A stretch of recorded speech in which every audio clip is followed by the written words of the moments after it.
Bah salut à tous, c'est Sturi, on est parti pour le Raw Recap de la semaine. Attends, oui, j'ai bien fait le Raw Recap la semaine dernière. SmackDown Recap, on l'a sorti sur la corde à linge parce qu'on l'a fait pendant le Super Kick-Off. Il y a eu Sturi Stradamus, il y a eu le Live React d'Elimination Chamber. Et... Ah oui, Bah oui, il n'y a pas le qu'est-ce qui s'est passé d'Elimination Chamber. Bah c'est tout simplement parce que j'ai pas la force d'en parler. Bon, de ce fait, si je chiale, ça spoil évidemment le résultat du main event. On va spoiler tout ça. Je vous rassure, le qu'est-ce qui s'est passé d'Elimination Chamber va bien sortir sur la chaîne. Je vais être très sincère avec vous, dimanche et lundi, j'étais en PLS total. J'ai pas eu la force. Voilà. J'ai pas eu la force, qu'est-ce que vous voulez que je vous dise? J'ai pas eu la force. Alors oui, pendant ce Raw Recap, il va y avoir des résultats donnés d'Elimination Chamber, je peux pas faire autrement, d'ailleurs l'épisode de Raw, il va démarrer tout de suite avec des clips, on nous remonte. Il y a certains points que je développerai plus pour le qu'est-ce qui s'est passé, qui sortira avant la fin de la semaine. Ce week-end, il y aura pas de SmackDown Recap parce que je serai en déplacement, et à Rix Catch et à Bodyzoy pour aller voir la scène francophone. Et accessoirement aussi Will Ospreay, Bandido, voilà. Et accrochez-vous, la route de WrestleMania s'est lancée. Raw Recap. Ah oui, qu'est-ce qui s'est passé? Un épisode qui va s'ouvrir avec un clip, on nous remonte ce qui s'est passé dans le main event. Bon, vous l'aurez compris, un match chargé en émotions, beaucoup d'overbooking. Tonton Dave avait raison, Jimmy Uso était autorisé finalement à apparaître au Canada. Jey Uso, c'est la grosse information, quant à lui, n'a pas trahi Sami Zayn, et Kevin Owens est arrivé en retard.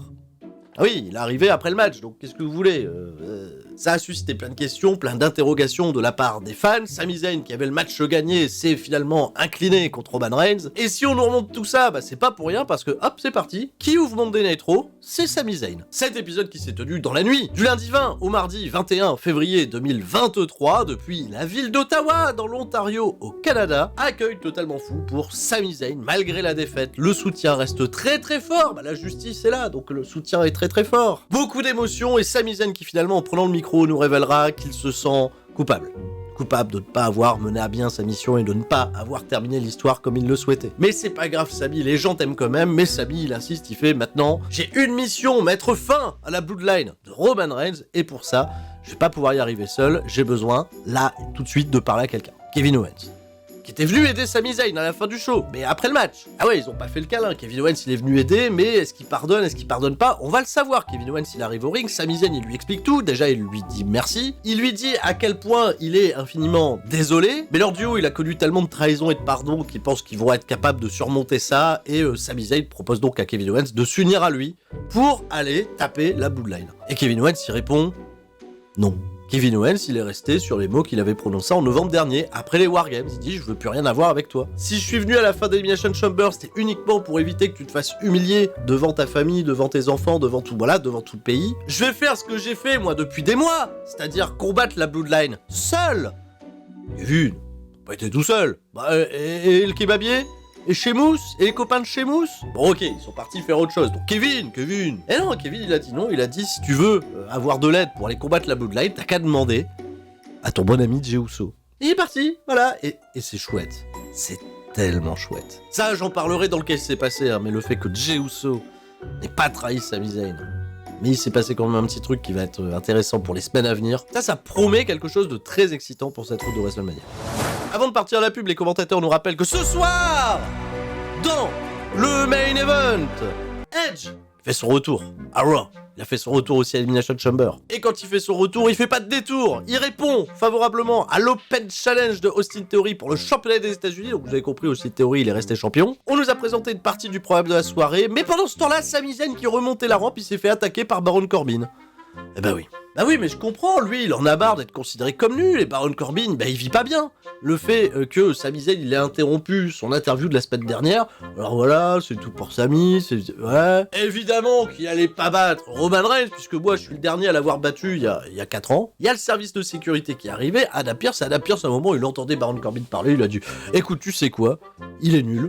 Vas-y, va le prendre. Même blessé, je suis sûr que tu peux le battre. » Et hop, c'est parti, Sami Zayn, il a tracé au ring, il était pas en tenue, mais c'est pas grave, il a quand même cassé la gueule de Baron Baron Corbin, il y a un arbitre qui est arrivé, on a sonné la cloche. Bon, Baron Corbin il a repris l'avantage parce que peut-être qu'il est pas si nul que ça. Et ben on a eu le droit quand même à un combat de 10 minutes qui a été remporté un peu, j'ai trouvé in extremis par Sami Zayn, qui va surprendre Baron Corbin avec son Helluva Kick après une série d'avalanches clothesline dans les coins. Victoire de Sami Zayn, un match décent, mais je sais pas, je trouvais qu'il affaiblissait un petit peu Sami Zayn, parce que si Baron Corbin il est si nul que ça, il aurait dû le battre beaucoup plus vite. Cody l'a battu très très vite par exemple.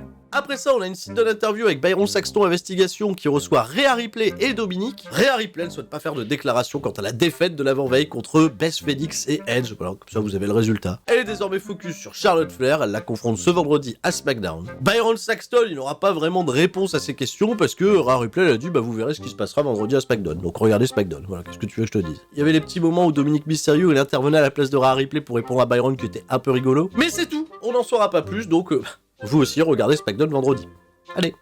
On a après ça une interview avec Austin Theory qui est toujours champion des États-Unis, lui, puisque Logan Paul est intervenu pour coûter la victoire à Seth Rollins. Ça aussi, j'en parlerai dans le cas qui s'est passé. En théorie, il hype tout simplement son match contre Edge en disant que c'est un vieux. Voilà, c'est ce que je te dise. Et on poursuit avec le combat qui a été annoncé entre Mustafa Ali et Dolph Ziggler. On est vraiment très très bas dans la carte, tellement bas qu'on leur a donné que 2 minutes 16. Mustafa Ali va remporter la victoire après une superbe esquive sur le Fameasser de Dolph Ziggler. Un beau contre enchaîné avec un crucifix, et on peut le dire, Dolph Ziggler. Mustafa Ali, il est parti, il est content, Dolph Ziggler, il en revient pas. Je ne sais absolument pas où le programme entre ces deux hommes va nous mener. Certainement pas bien loin. Cathy Kelly au micro avec le Miz qui affronte un peu plus tard, je le rappelle, Seth Rollins. Le Miz il fricote un petit peu avec Maryse d'ailleurs elle lui remet une enveloppe et dans cette enveloppe il y a certainement un message, quelque chose voilà que le Miz découvre qui le rend en joie, tellement en joie que il nous parle même pas de son panier à 4 points qui a été refusé lors du All-Star Game. Le Miz il est fier d'avoir introduit au monde du catch Logan Paul parce que Logan Paul il va faire chier Seth Rollins, d'ailleurs il apporte tout son soutien à Logan Paul, donc Logan Paul il y a plus de doute, il est heel aujourd'hui. Mais il est super excité par le contenu qu'il y a dans cette enveloppe et il nous en parlera je pense la semaine prochaine pour un Miz TV spécial WrestleMania. Ça se trouve c'est le host de WrestleMania, vous êtes pas prêts. Cody Rhodes. Ah oui, non c'est bon, le programme on est parti. Cody Rhodes, le gros chien, WrestleMania, chef tribal, on est parti, finir l'histoire. Cody Rhodes, il a pas le temps de parler que Paul Heyman l'interrompt. Alors Paul Heyman il est pas dans un bon état parce qu'il s'est un peu fait taper dessus par Kevin Owens lors d'Elimination Chamber. Alors Paul Heyman on a l'habitude de le trouver brillant. Alors la delivery est toujours excellente tout ça, mais c'est le propos derrière la promo qu'il va nous livrer. Il va dire à Cody Rhodes qu'il ne battra jamais Roman Reigns, pour ça c'est Paul Heyman, il défend les intérêts de son client. Et il a dit dans l'hypothèse où Cody Rhodes venait à vaincre Roman Reigns, et ben y a quoi après? Ce qui est génial avec Roman Reigns, c'est qu'il a quelqu'un comme Paul Heyman qui peut gérer son emploi du temps. Mais Cody Rhodes, s'il devient champion, il aura pas un Paul Heyman à ses côtés et il va devoir participer au live event, il va devoir participer aux opérations caritatives, il va être parti plus de 200 jours dans l'année, il verra plus sa femme, il verra plus grandir sa fille et il va devenir malheureux. Voilà. Et bon, je vois pas en quoi c'est un argument qui devrait déranger Cody Rhodes, et pourtant Cody Rhodes, quand il entend ça, il a l'air un peu pincé. Il veut déjà devenir part-timer. Bref, la communication, elle s'arrête là avec Paul Heyman, et Cody Rhodes, il nous dit juste qu'il va finir quand même d'écrire son histoire, et qu'il battra Roman Reigns, quoi qu'il en soit, donc voilà, let's go. Ils se confronteront prochainement l'un à l'autre, mais on sait pas encore quand. Ouais, je vous dis, c'est peut-être moi, j'ai peut-être mal compris les trucs, expliquez-moi dans les commentaires, mais j'ai trouvé ça un peu étonnant. Asuka! Bon, elle a gagné l'Elimination Chamber, voilà, c'était sans grande surprise, vraiment aucune. Si, la petite surprise, c'est que la dernière qu'elle a vaincue, c'est Carmella, voilà, qui nous a fait peur. Là, dans un instant, elle va affronter Nikki Cross, Bianca Belair, elle va profiter pour voir évoluer Asuka dans le ring, elle va s'asseoir à la table des commentateurs sans participer aux commentaires. Ah, la Bianca Belair qui regarde ses futurs challenges, c'est un moment qui nous avait pas forcément manqué, quoique là, ils font des plans sur elle, elle a plus d'expression faciale que d'habitude. Ouais, parce que ça va pas super bien se passer pour Asuka qui va se péter le pied dans le poteau avant qu'on parte à la pub, et au retour de pub, elle vendait plus rien, tout allait bien. Nikki Cross, elle a un petit peu résisté, mais elle va finir par abandonner. Victoire d'Asuka en quand même pas loin de 10 minutes. Bianca Belair, elle est venue confronter Asuka, faire un face-off, elle a brandi sa ceinture, et Asuka, elle a eu un petit Roland, c'est pas forcément du canard WC encore. Et voilà, il y a le canard WC qui coulait, là, ça l'amuse par contre. Mais faut arrêter de boire ça, Asuka. Bah, elle va être malade. Et ne faites pas ça chez vous, hein. Buvez pas du canard WC, hein. C'est pas bien, c'est caca. C'est caca. Après ce match, Katie Kelly, elle a retrouvé Carmella et on a découvert que Carmella, elle affronterait Asuka la semaine prochaine. Puis Carmella, c'était pas forcément très intéressant pour Kelly Kelly. Elle a vu Seth Rollins au loin, elle a fait oh Seth. Et Rollins, il se sent très très bien, même s'il a perdu à Elimination Chamber à cause de Logan Paul. Il fait Logan Paul, je vais le trouver, ça va mal se passer, je vais lui faire mal. Le match n'a toujours pas été officialisé pour WrestleMania, mais vous comprenez la direction du programme. Et le Miz va prendre très très cher ce soir, ça nous hype le combat, qui aura pas lieu tout de suite, parce qu'avant ça, on est parti à la pub, retour de pub. On nous a montré la défaite de Brock Lesnar. Eh oui. Par disqualification, bon ça aussi j'en reparlerai. Brock Lesnar il a tout saccagé avant de partir et justement MVP en réponse à ça il fait bah dis donc Brock Lesnar qui est pas capable de sortir de la Hurt Lock de Bobby Lashley, qu'est-ce que tu vas faire quand mon géant nigérien de 2,118 m te challengera pour un match à WrestleMania? On attend ta réponse la semaine prochaine. Oh, on l'a pas vu venir celui-là. Brock Lesnar contre Boss. Attendez, c'est pas encore définitif. Bon, je m'en fous, ça va être marrant, Brock Lesnar, il va mettre un F5, un mec de 2,108 m, c'est trop bien, voilà. C'est bien, hein? Le Miz contre Seth Rollins. Très bon match. 11 minutes, très bonne action. Le Miz, il a pas été con, il a pas été mauvais du tout dans ce combat. Alors par contre, le Miz, je comprends toujours pas pourquoi il continue d'utiliser les trademarks de Bryan Danielson. Bon, c'est vrai que c'est toujours marrant de le voir faire un boost iconique, de le voir faire les yes kicks. Seth Rollins l'a vraiment porté à un match plus que correct et Seth Rollins va remporter la victoire. Non pas par contre 2-3, parce qu'il a porté un premier stomp. Puis le public lui a dit, bah vas-y, tant qu'à faire pendant que t'es là, t'as qu'à en mettre un deuxième. Il en a mis un deuxième. Là, l'arbitre, il l'a engueulé, il lui a dit, bon, c'est peut-être un petit peu sadique. Et ben, il en a mis un troisième et l'arbitre, il a décidé d'arrêter le match, de nommer Seth Rollins vainqueur. Et c'était bien ce petit côté défouloir, ça fait du bien un bon coup là. Et le Miz de ce fait, il sera pas content la semaine prochaine à Miz TV pour dire qu'est-ce qu'il y a dans mon enveloppe, mais il sera un peu groggy encore, je pense, des 3 stomps qui s'est pris de Seth Rollins. Intéressant, pas mal. Une grosse victoire de Seth Rollins, qui rebâtit le momentum. La semaine dernière, j'ai fait comme la version internationale d'AB1, j'ai oublié de parler de Chelsea Green qui continue d'embêter Adam Pearce parce que là, pas ce qu'elle veut. Là, elle lui téléphone directement et lui dit ah non, je suis à mon délai trop, je passe sous un tunnel. Hop, il coupe la conversation. La caméra s'éloigne, on tombe sur qui? On tombe sur Chad Gable qui est en train de se regarder dans un miroir et dit je serai un bon modèle moi aussi, tu vois, là, les maximum match models, c'était sûr qu'ils t'ont contacté toi Otis. Et là il y a Bronson Reed qui arrive, il s'était déjà croisé la semaine dernière. Bronson Reed il va l'affronter Chad Gable et il y a un gros face-off entre Bronson Reed et Otis. Là tu sens qu'il y a de la viande qui va se cogner, ça va être pas mal. Mais c'est pas pour tout de suite parce que là maintenant c'est Ding Dong, Hello, Bayley, le retour du programme, le retour des lunettes. Et on invitait ce soir Dakota Kai, Io Sky, les championnes par équipe. Ah là là les filles, c'est pour vous, c'est grâce à vous. Elle pourrit également Becky Lynch qui l'a privé, selon elle, d'un combat Elimination Chamber. Et bah justement, Becky Lynch, elle arrive, elle était pas invitée, elle arrive et elle arrive pas seule, elle vient avec Lita. Voilà. Bah oui, Becky Lynch et Lita. Alors initialement, il y a Trish Stratus qui était prévu, mais on a appris par Fightful que visiblement Trish Stratus, elle est repartie chez elle et que les plans créatifs ont changé. Donc je sais pas si Trish Stratus elle est toujours impliquée pour faire un truc avec Lita et Becky Lynch. Ils sont mignonnes, elles sont passées par la petite porte de Bayley, tu vois, pour rentrer à Ding Dong Hello, elles étaient pas invitées. Et en fait, elles sont venues tout simplement pour challenger les championnes par équipe Dakota Kai et Io Sky, qui ont pas défendu ces titres depuis longtemps parce que Dakota Kai elle est blessée. Elles ont un peu poussé à bout Bayley qui a pris la décision à la place des championnes, ou tout simplement à la place d'Adam Pearce. Donc le challenge il a été validé. La semaine prochaine, Becky Lynch et Lita contre Dakota Kai et Io Sky. Tiens, c'est bizarre parce que du côté de SmackDown, il y a une autre équipe qui est en train de monter en force avec Ronda Rousey et Shayna Baszler. On va peut-être finir par se croiser quand même, Becky et Ronda. Attention! Byron Saxton, j'ai l'impression qu'il est au bout de sa vie, hein, en plus des pantoiseries de chacune des interviews qu'il fait. Là, il interviewe Candice LeRae, mais la manière dont il a dit « j'ai avec moi Candice LeRae », bon... Il avait pas l'air ravi. Ça se fait pas. Alors Candice LeRae, avant de parler d'elle-même, elle donne des nouvelles de Johnny Gargano qui est visiblement fatigué de ce qui s'est passé il y a 2 jours. Et elle va même pas répondre à Byron Saxton qu'elle est préoccupée parce qu'elle voit Nikki Cross au loin qui s'enfuit à nouveau. Et Candice LeRae, elle veut comprendre pourquoi Nikki Cross, elle court après elle. Et Nikki Cross, elle lui dit un truc dans l'oreille.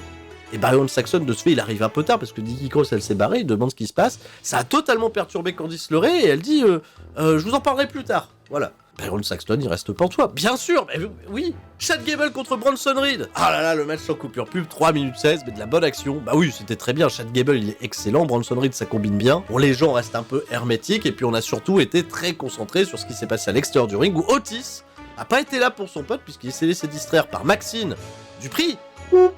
Et de ce fait, Gable qui fait des German suplex incroyables, il se fait avoir, il part sur le tsunami là, de Bronson Reed, 1, 2, 3, et Bronson Reed il continue d'être sur son ascension, voilà, c'est... Lui aussi, hein, c'est bien, il gagne des matchs, mais je ne sais pas où il va. Elias! Pas vraiment envie de le voir là maintenant, mais il est là. Elias. Alors attention, Elias, ça aussi j'en ai pas parlé la semaine dernière, il est pote avec Rick Boogs. Il dit Rick Boogs, il va prendre des notes de la légende Elias pour step up dans le game. Et Elias, il fait qu'il veut une route de WrestleMania contre moi. Je pense que ça va être cool d'avoir une route de WrestleMania contre Elias. Le dernier à l'avoir fait, c'était Baron Corbin. Donc c'est très cool. Et donc, ce qui ressemble à un Open Challenge nous laisse découvrir que Bobby Lashley, je pense pas qu'il veut une route de WrestleMania contre Elias, il lui a juste cassé la gueule. Bobby Lashley, il a pris le micro, visiblement, il est heureux babyface parce qu'il tape dans les mains et les gens font bravo Bobby. Bravo Bobby. Il dit qu'il en a marre, qu'il est pas respecté, quiconque se mettra en travers de son chemin va payer le prix fort. Et il évoque Bray Wyatt. Attention. Il évoque Bray Wyatt parce que, pour ceux qui n'ont pas vu SmackDown, Bray Wyatt, il a dit, après avoir tapé sur Hit Roll et Top Dollar et tout ça, qui prendrait le vainqueur de Brock Lesnar contre Bobby Lashley, et de ce fait, par défaut, Bobby Lashley c'est devenu le vainqueur, puisqu'il a gagné par disqualification. Bray Wyatt, Bobby, je sais pas. Là, on en a pas su plus. Mais il en a parlé, vite off. Il l'a évoqué. Allez, dernière interview pour Byron Saxton. Après, on t'embête plus. C'est Edge qui fait une grosse promo de Babyface. Alors là, la promo de Babyface, il dit qu'il est pas vieux, qu'il est hors du temps, et il faut jamais dire jamais. Il est là ce soir pour aller chercher le championnat des États-Unis devant son public et tout. C'est chouette. Belle promo, très belle promo, j'ai trouvé de Edge. Et sincère et posé, très inspirant. Il part au ring, tu vois. Byron Saxton, il est pas pantois, il a le sourire, tout va bien. Et ben ce main event, les amis, Austin Theory contre Edge. Ils nous ont donné 20 minutes de catch, la première partie était très très cool, après il y a eu évidemment, vu la longueur du match, 2 coupures pub, ce qui s'est passé entre les coupures, c'était de la hit, c'était pas forcément passionnant, beaucoup de Westhold. Mais dans le sprint final, Edge nous a montré que oui, bah malgré son âge avancé, et ben ça catch. Le mec il se prend des planchettes japonaises, il retombe sur les pieds, c'est Will Ospreay, qu'est-ce qui se passe? Toutes les transitions sont bonnes, il y a aucun loupé, le Edge, il a fait le spectacle. Il était peut-être sur le point de remporter la victoire, il pourra pas porter sa spire parce que qui s'est pointé? Finn Balor, parce que le programme contre Finn Balor n'est pas terminé visiblement, et Finn Balor a donné la victoire à Austin Theory qui va rester le champion des États-Unis. Finn Balor pour la fin de show, il va continuer de s'attaquer à Edge en lui portant plusieurs coups de grâce, et le public bien entendu met énormément de hits puisque Edge il est à la maison. Et visiblement le fameux match qui n'a pas eu lieu au Royal Rumble entre Edge et le démon Finn Balor aura peut-être lieu à WrestleMania, puisque le programme se poursuit entre les deux, donc voilà. Damien Priest de ce fait, ça va être le seul du Judgment Day à avoir les mains dans les poches et attendre. Ainsi s'achève cet épisode de Monday Nitro, qui était une bonne suite à Elimination Chamber. Encore une fois, on nous tisse pas mal de trucs intéressants pour cette route de WrestleMania. Le qu'est-ce qui s'est passé, je vous rassure, sort bientôt, et je reviendrai en détail sur pas mal de points que j'ai pas volontairement abordés lors de cette vidéo. Je vous fais des gros bisous à tous, et tout le monde reste fort, surtout le public canadien, qui est super. On salue les Canadiens. Merci pour tout. C'était Sturi. Ciao, bye bye.